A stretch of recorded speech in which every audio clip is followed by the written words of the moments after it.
Putting animals in a barn seems like a really easy thing to do. But when you have 16 feeder pigs, 8 feeder calves, 200 meat chickens, about 50 laying hens, 3 sows and a boar, and 2 little boars, it adds up really quick.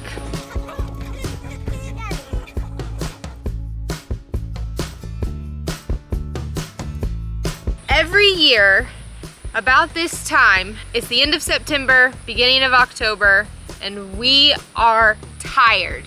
We are burned out, we're exhausted, we're done. And this year was no different. Adding to the fact that we had a baby. So our roles changed drastically this year. We were ready and excited to get all the animals off the summer pasture and into their winter lots. But there were some things that had to be done first. We had to take a few calves to the processor. The easiest way to load calves onto the trailer is at the barn. So we moved the calves to the barn first. Then we had our last batch of chickens that still needed to be processed. So we waited for that day to come, loaded 200 chickens up into the trailer, and took them to our final processing day of the year. Lastly, the feeder pigs. We started them out this year on our rental property, and that went fine until they got out. We brought everybody home. They hung out in their winter lot until we could figure out what to do. We decided that it was best to put them back on our pasture. So they went out there for a few weeks, and then it was time for them to come back to the barn. Because the feeder pigs were at the rental property, our sows needed to come back to the barn. So we moved them up to the barn with the rental boar and ultimately sent the boar back home. You may think that it's a little early to bring animals back into their winter lot and off the summer lot. No, she wasn't ready. But a couple years ago, we made the decision to let the calves strip down the pastures before winter. Sounds like a good idea, right? Save on hay, we're not feeding hay as early, and let the pastures get clipped down before winter time. That next spring, our pastures had a really rough time. It took them a long time to get started, and we weren't able to put our calves out on pasture until like June. I mean, it was a long time. So last year, we pulled the animals off the field the same time as our last batch of chickens. That happened to be the last week of September.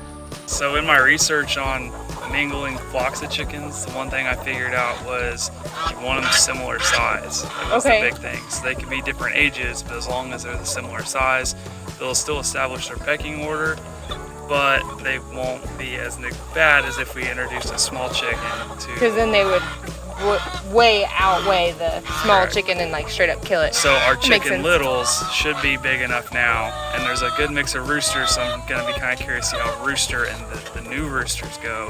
Oh yeah. No, you're doing it all wrong. You're digging there and you know the worm is over here. Our rooster's pretty calm though. I mean, he's protective, but he's not mean, so. My biggest worry is the Iron Shamani. That's my... I know. But I mean, we can't have 15 flocks of chickens running around here. That's not how it works on our farm. Yeah, especially when we're getting ready to leave. Yeah. So once we pulled them off, it gave our pastures recovery time to grow up, get really deep rooted, grow really tall, and be able to go dormant by the first frost. And this spring, that paid off. By the time we put our calves out on pasture, which was about beginning of May or so, middle of May, the pastures were over our head. It was amazing. So I'm really excited to see what the pastures look like next spring. But we continued with that model from last year of pulling them off kind of early. I think that that's best for the soil and for the pastures, especially since we don't have a lot of pasture land. We want to keep it as prim and proper as possible. So getting all of the animals off of the summer pastures and into their winter lot took a lot of effort. But we congratulated ourselves by going on vacation. We were preparing to leave the farm for an entire week. Oh my God.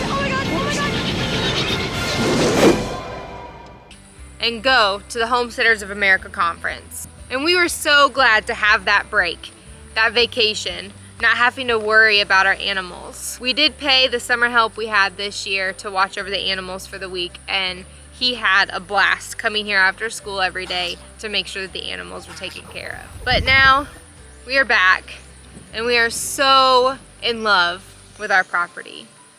It took leaving for a week in a beautiful, beautiful place. Seeing those mountains in Virginia is amazing.